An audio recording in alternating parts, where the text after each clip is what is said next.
हंसी आ रही है कि 100 करोड़ हिंदुओं के देश में संत प्रताड़ित होता है। ये चुल्लू भर पानी में डूब मरने जैसी बात है। आप अपना हौसला बढ़ाइए, आप किसी से भीख मत मांगिए कि वो आएंगे हमारे आगे चलेंगे हम पीछे चलेंगे। अरे आप आगे चलिए, आपके पीछे वो आएंगे। नमस्कार दोस्तों, मैं हूं रूपेश। जनमंच में आपका स्वागत है। नमस्कार दोस्तों, मैं हूं नरेश और जनमंच के इस कार्यक्रम में आप सभी का स्वागत करते हैं। नरेश जी, यहाँ पर एक सबसे अहम सवाल हम देख लेते हैं। सबसे अहम मुद्दा, आप लोग यहाँ पर बैठे हुए हैं, जनसभा बैठी हुई है। बड़ा दुख होता है, हम सब जानते हैं संत आसाराम जी बापू के ऊपर अत्याचार हो रहा है। इस देश में कम से कम 20,000 ऐसे संगठन हैं जो ज़मीनी लेवल में वर्क करते हैं, हिंदुत्व के नाम पर रोटियां खाते हैं। संत आसाराम जी बापू का प्रकरण भी उनको मालूम है। ये वही विश्व हिंदू परिषद है जिस विश्व हिंदू परिषद में माननीय अशोक सिंघल जी अपने अंतिम चरण में भी, अंतिम चरण की बात कर रहा हूँ, वहाँ जोधपुर गए और उन्होंने अंतिम चरण में बोला कि आज संत आसाराम जी बापू के ऊपर अत्याचार हो रहा है। ये एक मेरा सबसे बड़ा सपना था जो पूरा नहीं हो पाया, मैं उनके लिए कर नहीं पाया। आज मैं खुली बात कर रहा हूँ, इस खुले मंच में, जनमंच की बात कर रहा हूँ। आप विश्व हिंदू परिषद से हैं, क्या ये दर्द जो अपने आप में हिंदुत्व का टाइटल लेकर घूमती हैं, काफ़ी जो जन लेवल के जो संगठन हैं, क्या उनको क्यों नहीं फील होता है? कोई भी संत प्रताड़ित होता है तो विश्व हिंदू परिषद को रणनीति बनानी ही चाहिए, सभी संगठनों को लेकर बनानी चाहिए। मैं पूछना चाहता हूं कि बापूजी के 8 करोड़ शिष्य हैं। अगर 8 करोड़ शिष्य में से केवल 50 लाख शिष्य बापूजी को छुड़ाने के लिए आंदोलन की रोड पर आ जाए, सत्ता को दबाने का काम हमें करना पड़ेगा। धर्मेंद्र जी जो बात कह रहे हैं, मैं उस बात को काटता नहीं हूँ, लेकिन मैं एक बात आप लोगों से ये कहना चाहूँगा कि रामचंद्र जी जब पुल बांध रहे थे तो जो पत्थर है, पत्थर ऐसे ही नहीं तैर रहा था। पत्थर तैर रहा था तो राम जी की आज्ञा से तैर रहा था। ऐसे ही जो शिष्य हैं बापूजी के, बापूजी 50 लाख नहीं, बापूजी के शिष्य 10 करोड़ भी, 5 करोड़ भी आंदोलन करेंगे, लेकिन राम जी का पत्थर तभी तैरेगा जब राम जी की आज्ञा होगी। उन्होंने जो बोला एक बहुत ही कटाक्ष ऐसा बोला कि जो सीधा समझ में बाउंस जाता है। काफ़ी लोग तो यही नहीं जानते, आज के समय में काफ़ी लोग यही नहीं जानते कि ज्ञानी क्या होता है, संत क्या होता है। संत बोले तो एक नॉर्मल आदमी, उनको लगता है कि भाई रूप धारण कर लिया संत हो गया। भाई बोलते हैं संत का हृदय लाखों करोड़ों माओं के हृदय के बराबर होता है, उससे भी ज़्यादा। अब यहाँ सवाल ये आ जाता है, माननीय अशोक सिंघल जी ने भी कई बार बोला, आप बोलिए ईंट से ईंट बजा देंगे, लेकिन दिक्कत ये आ जाती है अब जहाँ पर जो तंत्र है वो लठ लेके खड़ा हुआ है, बापू का सब्जेक्ट सुनना नहीं चाहता है। ऐसे वक्त में भी वर्क करना है, ये एक बहुत बड़ा दायित्व है। अब आप इसको बताइए कि अब इसमें क्या। मेरा तो ये कहना है आश्रम वासियों से, जितने भी हिंदू संगठन है उनको मिलकर के, आप मिले ही होंगे, फिर एक बार मिलकर के एक मंच बनाना चाहिए। आसाराम बापू तो क्या, जोखी झोपड़ी में बैठने वाला संत भी हमारी ताकत है। छोटे से छोटे संत पर भी कुछ नहीं होना चाहिए। ये ताकत हमें जनता में जागृति ला करके खड़ी करनी होगी। ये लीला नहीं है, बापूजी पर अत्याचार है, सनातन धरोहर पर अत्याचार है। मैं आपको इस मंच से खातरी देना चाहता हूं, अगर साधक, बंधु और आश्रम बापूजी को जेल के बाहर निकालने के लिए कोई कड़ा कदम उठाएगा, विश्व हिंदू परिषद सत्सन्मान रोड पर आने के लिए तैयार है। और ये 9 साल से जो प्रकरण चल रहा है, काफ़ी लोग सवाल जवाब कर रहे हैं, तो क्या राजेश जी ये सिलसिला यूं ही चलता रहेगा और एक संत आसानी से पिसते रहेंगे? 1840 में जब लॉर्ड मैकाले आईपीसी जो सारी धाराएं बना रहा था, तो उसने कहा कि मैं ऐसा जो है कि कानून बना के जा रहा हूं कि आने वाले समय में लोगों को न्याय कभी नहीं मिलेगा। और न्याय की जटिलता इतनी है कि आम आदमी को समझ में ही नहीं आएगा कि न्याय क्या होता है। इसलिए अगर आप कुछ कर सकते हैं तो मैं एक उपाय बताता हूं कि क्या कर सकते हैं। आप गुरुदेव ने जो इतना सेवा कार्य किया है और बापूजी को आप निर्दोष मानते हैं 100%, तो उस बात को समाज में रखने का एक मैं उपाय बताता हूँ आप लोगों को। होना ये चाहिए, कश्मीर से कन्याकुमारी तक लेकर के जितने जगह हैं, आप एक रन फॉर बापू यात्रा निकालिए कश्मीर से कन्याकुमारी तक, और वो डेली चलनी चाहिए। और दूसरी बात है, हम प्रॉपर जहाँ पर हैं जगह पे, हम सोसाइटी में हैं, समाज में हैं, हम 10 लोग ही हैं, तो हम आगे एक मशाल लेकर के पीछे बापूजी की यात्रा लेकर के निकालिए। आप छुपिए मत कि हम बापूजी के शिष्य हैं, बताइए, और बापूजी का मधुर मधुर नाम बजाइए और अपना संदेश दीजिए कि बापूजी निर्दोष हैं। और गली गली में हर हफ्ते ये निकालना चाहिए, और महीने में हर जिले में निकालना चाहिए पूरे इकट्ठा होकर के। इसके बाद हर 3 महीने में आप राज्य में निकालिए। एक देखिए बहुत बड़ा आंदोलन, जैसे धर्मेंद्र जी बोल रहे हैं ना, एक बहुत बड़ा आंदोलन खड़ा हो जाएगा। वॉल स्ट्रीट आंदोलन था, एक जमीन का मुद्दा था, ऐसे ही आंदोलन उन्होंने किया। वॉल स्ट्रीट आंदोलन वो पूरा 150 देशों में फैल गया था, एक देश में नहीं 150 देशों में फैल गया था। वो 3000 स्क्वायर फीट का मामला था जमीन का, वो प्रशासन को हिला के रख दिया। इसलिए ऐसा कर सकते हैं हम लोग, सोसाइटी में करिए, अपने जो है कि ब्लॉक में करिए, जिला में करिए, हर हफ्ते करिए, महीने में करिए, हर 3 महीने में राज्य में करिए, रिजल्ट आएगा। हमें करना क्या है? हमें करना यही है कि हमें अपनी बात को समाज तक पहुंचाना है, बापूजी के साहित्य को बताना है, निर्दोषता को बताना। इतना तो हम कर सकते हैं कि नहीं कर सकते हैं? एक बात मैं यहाँ पर समय लूँगा, यहाँ से थोड़ी दूरी पे है, 150 किलोमीटर होगा, मोड़ासा स्थान है। वहाँ पे 700 साल पहले देवायत पंडित जी हो गए, ब्रह्मज्ञानी संत हो गए। उन्होंने लिखा, जति सतीनी साबरमती थसे सुराना संग्राम, कायम कलिंगा ने मार से नकड़ंग धर से नाम। साबरमती के किनारे एक यति होंगे, सती के साथ होंगे, वो कलयुग को मार डालेंगे और उनका नाम रखा जाएगा निष्कलंक। बोलो निष्कलंक भगवान की। आने वाले समय में इसी निष्कलंक भगवान का पूरे विश्व में मंदिर होगा। इसलिए आप किसी मृग मरीचिका में मत रहिए। आपको बापूजी ने जो छात्र बल दिया है, जो जप की नियम निष्ठा दी है, आप उसको बढ़ाइए, आप अपना हौसला बढ़ाइए। आप किसी से भीख मत मांगिए कि वो आएंगे हमारे आगे चलेंगे, हम पीछे चलेंगे। अरे आप आगे चलिए, आपके पीछे वो आएंगे। आप किसी को क्यों सोचते हैं कि वो आग संगठन आए, वो संगठन आए? आप में छात्र बल बापूजी ने दिया है, जो ज्योति जी है, ज्योति जलाई है बापूजी ने, उसको आप प्रज्वलित करिए। आप अपने आप में कम क्यों मानते हैं अपने आप को कि हमें वो संगठन चाहिए, वो संगठन चाहिए? आप बापूजी का एक शिष्य अपने आप में बहुत बड़ा संगठन है, मैं ऐसा मानता हूँ।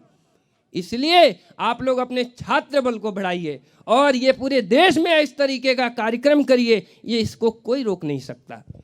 अर्जुन खुल लड़े, हनुमान जी, विभीषण जी, एक गीधराज जटायु रावण से जूझ गया। रावण दिग्विजय था, तीनों लोकों में शासन था उसका। और एक पक्षी परहित से उसने कौन सी गति पाई? भगवान के धाम गया वो, चारों धाम। तो ये परहित है, मर जाएंगे, शरीर तो छूटना है। तो मरने के लिए नहीं कह रहे हैं आपसे मरे ना घर बैठ छूटे, वैसे भी छूट जाएगा। तो संत के लिए हम त्याग करें तो इंजन तो हो। जनता में से कुछ लोगों के सवाल हैं, कुछ पूछना चाहते हैं आपसे, तो हरिओम जी। मेरा सवाल है कि हमारे यहाँ पे अभी 9 साल से देखो बापूजी पे इतना बड़ा अत्याचार हो रहा है। बहुत सारे लोगों के इस बीच में, जैसे तेजपाल है, तरुण जी, वो बाहर आ गए। उन्होंने भी कबूल किया था कि मैंने गलती की है। जब उन्होंने कबूल किया था तब उन्होंने संन्यास ले लिया था अपने पत्रकारिता से। तो जो ऐसे कबूल करता है उसको भी आज बेल मिल जाती है। आज 9 साल हो गए, सारा पे रोल नहीं मिल सकता है बापूजी को? ऐसा आपने पूछा है कि तरुण तेजपाल जी को जमानत मिल गई, औरों को भी जमानत मिल गई है, लेकिन बापू को क्यों नहीं? इस केस में आप देखें तो वो तो मान के चलो उनके रिश्तेदार लगते हैं, उनसे उनका घनिष्ठ का संबंध होता है। दूसरा, उनके संगठन का दबाव होता है। और मैं 100% राजेश जी की बात से सहमत हूँ। हम अपनी बात लोकतांत्रिक तरीके से रखें। हम समाज में जागृति लाएं। जब जागृति लाएंगे, हमारा ये धीरे धीरे करके गांव से लेकर तहसील से लेकर अपने शहर तक आगे पहुंचेंगे, तो इससे हमारे पीछे जब हम खड़े हो जाएंगे तो हमारी लाइन भी बढ़ती चली जाएगी। जब हम खड़े हो जाएंगे तो हमारे पीछे सब चलने के लिए तैयार हो जाएंगे। मुझे नहीं पता कि आप लोग मतलब क्यों बात नहीं कर रहे। जिनको बिठाया वही आज विरोध है। मतलब मैं तो बोलूँगी नाम नरेंद्र मोदी का, उसका ही बात कर रहे हो ना आप, तो फिर आप लोग नाम क्यों नहीं ले रहे उसका? वो बोल रहे कि गद्दी में बिठाओ, पर नाम बोलो ना नरेंद्र मोदी। वो कुछ क्यों नहीं कर रहे? वो अभी चीन के जब वो आते प्रमुख, वो आते उनको गीता देते, तो वो मतलब वो गीता ही देते रहेंगे, बापू को नहीं छुड़वाएंगे। मैं वो बोल रही हूँ कि मतलब वो अभी बापू के विरुद्ध हो गए। मैं वो धर्मेंद्र जी सवाल नहीं, धर्मेंद्र जी के पास जाने से पहले हम विकास जी जो संत आसाराम जी बापू के शिष्य हैं, उन्होंने इस सवाल का एक उत्तर दिया था, उनका ही काउंटर है सवाल, तो आप इसका उत्तर दीजिए शॉर्ट में, क्या बोलना चाहेंगे आप? बहन का ये कहना है कि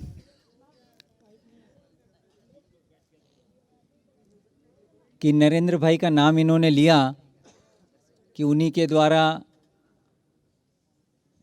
देखिए घटनाक्रम जो भी घटी है, जिस तरह से ये मीडिया ट्रायल हुआ है, उस मीडिया ट्रायल में बहुत से लोग भ्रमित हुए हैं और इस सच्चाई को हम सबको स्वीकार करना पड़ेगा कि सत्ता में आने के बाद जो कार्य उनको खुलकर करना चाहिए था, पूज्य बापूजी को जो न्याय दिलवाना चाहिए था, वो नहीं दिलवा पाए हैं। इस बात को, इस सच्चाई को हम सबको स्वीकार करना पड़ेगा। अब यहाँ पर एक सबसे अहम सवाल आता है, मैं बिल्कुल नया सवाल आपके सामने रखना चाहूँगा। भाई कांग्रेस की बात कर लें, हम किसी की पार्टी की बात कर लें, सब स्क्रिप्टेड काम करती है। आज देखिए संत आसाराम जी बापू का प्रकरण है, न्यू वर्ल्ड ऑर्डर की बात आ रही है, जो तमाम बातें स्पष्ट हो रही हैं। इस देश में बीन बीन के स्वाभिमानी लोगों को कैसे कैप्चर में साइड करके उनको ख़त्म करने का प्रयास किया जा रहा है। बहुत सारी बातें हैं। 1 साल आदमी कंफ्यूज रहता है, 2 साल कंफ्यूज रहता है, 5 साल कंफ्यूज रहता है, 9 साल बहुत बड़ा हो जाता है। तो आपको कहीं ऐसा ही लग रहा है धर्मेंद्र जी, ये काम पूरा स्क्रिप्टेड हो रहा है? मुझे तो भारी हंसी आ रही है कि 100 करोड़ हिंदुओं के देश में संत प्रताड़ित होता है। ये चुल्लू भर पानी में डूब मरने जैसी बात है। कहीं ना कहीं हिंदू समाज की खामियों को हमें ढूंढना होगा और समाज के बीच में इस बात को लेकर जाना होगा। भगवान ने अर्जुन को कहा कि अर्जुन न दैन्यम न पलायनम, तू दीनहीन नहीं है, पलायनवादी मत बन। इसलिए हम भी इस देश के 100 करोड़ हिंदू, मैं अकेले बापूजी के शिष्यों की बात नहीं कर रहा हूं, सारे विश्व को शांति देने की ताकत हमारे में है। आज अकेले बापूजी नहीं, कई धर्म योद्धाओं को भी झूठे आरोप लगाकर जेल के पीछे धकेला गया है। अकेले केरल में 168 धर्म योद्धा आज जेल में प्रताड़ित करके, गुजरात में भी आज 42 लोग जेल में हैं। अकेले बापूजी जेल में ऐसा नहीं है। जो धर्म के लिए काम करता है, ये बहुत बड़ा कंटकारकीर्ण मार्ग है, एक कंटकारकीर्ण मार्ग पर चलता है, उसको प्रताड़ित करने की एक फैशन बन गई है। इसलिए हमें हमारा पब्लिक पावर को मजबूत करना होगा। मैं भाई साहब की बात के साथ सहमत हूं। यात्रा निकालनी चाहिए, गांव गांव में जानी चाहिए, देश भर में हर तहसील में, हर गांव में जानी चाहिए। देखिए, बापूजी को फंसाने के अंदर जो अभी आज मैं बात करूं तो राजनीतिक पार्टियां भी शामिल है उसके अंदर, और जो ईसाई मिशनरीज है वो भी शामिल है, और जो वर्ल्ड के जो कॉरपोरेट्स हैं, बराबर, जैसे कि रॉकफेलर फाउंडेशन है, रोथस्चाइल्ड फाउंडेशन है, बिल गेट्स फाउंडेशन है, तो ये लोग बड़े पैमाने पे भारत के अंदर फंडिंग किया करते हैं। तो इस फंडिंग से जो अपनी भारत की जो राजनीतिक पार्टियां हैं ना, जैसे हम बीजेपी की बात करें या कांग्रेस की बात करें, जो भी पार्टियां हैं, इन सभी पार्टियों के अंदर बहुत ही बड़े पैमाने पे फंडिंग होती है और उस फंडिंग से ये पार्टियां चलती है। इसलिए आप बोल रहे थे ना कि जैसे कि नरेंद्र मोदी जी को हमने पीएम बना दिया देश का, तो वो क्यों नहीं कर रहे हैं? तो इसीलिए नहीं कर रहे क्योंकि वहाँ पे उनको तगड़ी फंडिंग हो रही है। वो फंडिंग कहाँ से हो रही है? मिशनरियाज उनको फंडिंग कर रही है। और दूसरे नंबर पे जो कॉर्पोरेट्स हैं, बड़े बड़े भारत के अंदर जो भी कॉर्पोरेट्स हैं, जो वर्ल्ड के कॉर्पोरेट्स हैं, वर्ल्ड के एलिट्स हैं, ये बड़े पैमाने पे भारत में फंडिंग किया करते हैं। उन फंडिंग से उनकी सरकारें चलती है। और जो भी भारत के अंदर जो जज वगैरह हैं, एसपी है, जो बड़े बड़े अधिकारी हैं, उन सभी को वहाँ से फंडिंग मिलती है और उसी फंडिंग की वजह से उनका काम चलता है। इसी के लिए जो जैसे हमारे बापूजी जेल के अंदर है, तो ये लोग कभी भी कोई भी पार्टियाँ सामने से आएगी नहीं, क्योंकि उनको फंडिंग, उनकी पार्टियाँ चलाने के लिए फंडिंग वहाँ से होती है। ये बात है। और दूसरी बात ये है कि क्वेश्चन मेरा ये है कि जो जज है, जैसे आप बोल रहे कि धरना करो, ये करो, रैलियां निकालो, हाँ ये सब तो चलेगा, पर जब तक आप कानूनी लड़ाई नहीं लड़ेंगे तब तक बापूजी को न्याय नहीं मिल सकता है। क्योंकि बापूजी को निर्दोष है वो फैसला कौन करेगा? हम आप फैसला नहीं करेंगे, जज फैसला करेगा। तो जज जो फैसला करेगा, तो जज जो है अभी उनके कंट्रोल में है। किसके कंट्रोल में है? कि जो जैसे कि अभी राजनीतिक पार्टियां हैं जो भी उनके कंट्रोल में है। जज को कौन ऑपरेट करता है? तो सीएम ऑपरेट करता है, पीएम ऑपरेट करता है, और तो एसपी ऑपरेट करते हैं। तो ये सब इनके सिकंजे में, एमएलए हैं, एमपी हैं, इनके सिकंजे में जज बैठा हुआ है। और जो भी कॉर्पोरेट्स है उनके कंट्रोल में जज बैठा हुआ है। वो जज हमारे फेवर में है ही नहीं। तो जब तक जज हमारे फेवर में नहीं होगा तब तक हमारे पक्ष में न्याय दे ही नहीं सकता है वो। लोकतांत्रिक पद्धति में हमें पब्लिक पावर बढ़ाना चाहिए, उसके अलावा हमारे पास कोई रास्ता नहीं है। और जिनके पास पब्लिक पावर होता है वो ही लोकतांत्रिक पद्धति में विजयश्री को प्राप्त होता है। इसका यही उत्तर है। राजेश शर्मा जी आपके पास आते हैं, बस आपको 2 मिनट में आप इसमें क्या लास्ट में इस आप चर्चा का आपने सार निकाला? देखिए, अभी जो बच्चा बोल रहा था न्यू वर्ल्ड ऑर्डर की बात, तो ये सच्चाई है कि आज तक भारत सरकार सिर्फ 1 रुपये की नोट छापती है। आपको आश्चर्य लगेगा। और 2 रुपये से 2000 की नोट भारतीय रिजर्व बैंक छापता है। और भारतीय रिजर्व बैंक फेडरल बैंक के अंडर में चलता है। और फेडरल बैंक जो है वो रॉकफेलर के अंडर में चलता है। तो पूरा देश, विश्व में जितने देश हैं सब कर्जे में डूबे हुए हैं। तो कर्ज देने वाला कोई तो है। रॉकफेलर के पास $500 ट्रिलियन की संपत्ति है। $500 ट्रिलियन। इन्होंने पूरे देश को कर्जा दे रखा है और यही लोग पूरे देश को चलाते हैं। और बापूजी का अवतार एक मानवता का संविधान देने के लिए अवतार हुआ है, जैसे शंकराचार्य जी का अवतार हुआ था। ऐसे विकट परिस्थिति में बापूजी ने जो अवतार लिया है, एक मानवता का संविधान देंगे। इसलिए आप सब लोगों को, हर एक व्यक्ति को इसमें आगे आना है, अपनी भूमिका निश्चित करना है कि हमें क्या करना है। और गुरुदेव जो आज्ञा कर रहे हैं उसी में आपको सफलता मिलेगी। मैं अंत में केवल इतना ही कहना चाहता हूं, कई लोगों को आश्रम के बारे में विविध प्रकार के प्रश्न हैं मीडिया में देखते हुए। मैं ऐसे कई लोगों को यहां आश्रम में लाया। यहां आने के बाद उन सभी को लगा कि सारी बात गलत है। एक बात। दूसरी बात कि जिस प्रकार हमारा सेवा कार्य चल रहा है, वनवासी जोखी झोपड़ी में चल रहा है, धर्मांतरण रुक रहा है, स्वधर्म में लाने का काम हो रहा है, छोटा मोटा अन्नदान का कार्यक्रम हो रहा है, वस्त्रदान का कार्यक्रम हो रहा है, आदि आदि कई प्रकार के कार्यक्रम आश्रम चलाता है, गुरुकुल चलाता है। उसकी 2-2 मिनट की वीडियो, 1 मिनट की वीडियो, आधी मिनट की वीडियो, ये हम सभी लोगों के पास होनी चाहिए और हम भी देखें और बाकी कईयों को ये चीज दिखावे। और जहां हमारा कार्यक्रम हो रहा है, जिसको प्रश्न है उनके साथ लड़िए नहीं। मैं देखता हूं आश्रम के कई लोग प्रश्न करते हैं तो हमारे बंधु उनके साथ उग्र हो जाते। उग्र मत होइए, हमारी सच्चाई क्या है उसके लिए पकड़ कर यहां लाइए। साबरमती आश्रम में आप उसको लाओ, मैं तो लाता हूं। कईयों को प्रश्न होता है कि भाई साहब आप आश्रम में जाते हो, आश्रम में तो ऐसा होता है, ऐसा होता है। बीच में बात चली थी महिला आश्रम में वो टॉर्च वाली, तो कई लोगों को मैं लाया कि बापूजी तो यहां रहते थे, ऐसी कौन सी टॉर्च है ये बिल्डिंग को पार करते हुए वहां जाएगी। अब सच्चाई उसको मालूम नहीं है ना। इसलिए केवल श्रद्धा से नहीं, प्रैक्टिकली आश्रम को कैसे समाज के बीच में रखा जाए। और आश्रम चलता है, सेवा कार्य चलती है, नियमित रूप से सत्संग चलता है, नियमित रूप से शिविरें चलती है, नियमित रूप से सभी प्रकार सेवा कार्य चलते हैं, लेकिन आश्रम और शिष्य मंडल के अलावा बाहर मालूम नहीं पड़ता है।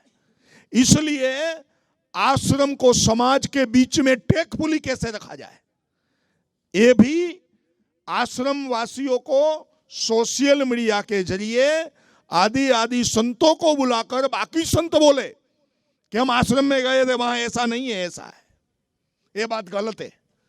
तो माउथ मीडिया के आधार पर बड़े पैमाने पर जागरण होगा। इसलिए मैं बार बार कहता था कि we all are a public power, इसलिए पब्लिक पावर को मजबूत करने का यह रास्ता है। दूसरी बात कि ये मुहिम को बड़ा करेंगे तभी राजनीति के लोगों के ध्यान में आएगा कि देशव्यापी मुहिम बनती जा रही है, और ये देशव्यापी मुहिम नहीं बनेगी तो वो इस बात को ध्यान में नहीं रखने वाले हैं। मैं ये कहना चाहूँगा अंत में कि ये अंत नहीं आरंभ है, ये अंत नहीं आरंभ है, वो प्रभात है उस मार्ग की, वो प्रभात है उस मार्ग की कि सूर्य जरूर निकलेगा, इंतजार खत्म करने के लिए ये जनसभा का आंदोलन है। मैं आपको दर्शकों को बता दूं कि हम इसी प्रकार के एपिसोड समय समय पर बनाते रहेंगे और जन सभा का जो संवाद जहाँ जहाँ होगा वहाँ की हम सीधी लाइव कवरेज भी आपको दिखाते रहेंगे। और दर्शकों से हम अनुरोध करते हैं कि फिर से जल्द ही नई ऊर्जा के साथ मिलेंगे, तब तक के लिए दीजिए हमें इजाज़त। नमस्कार।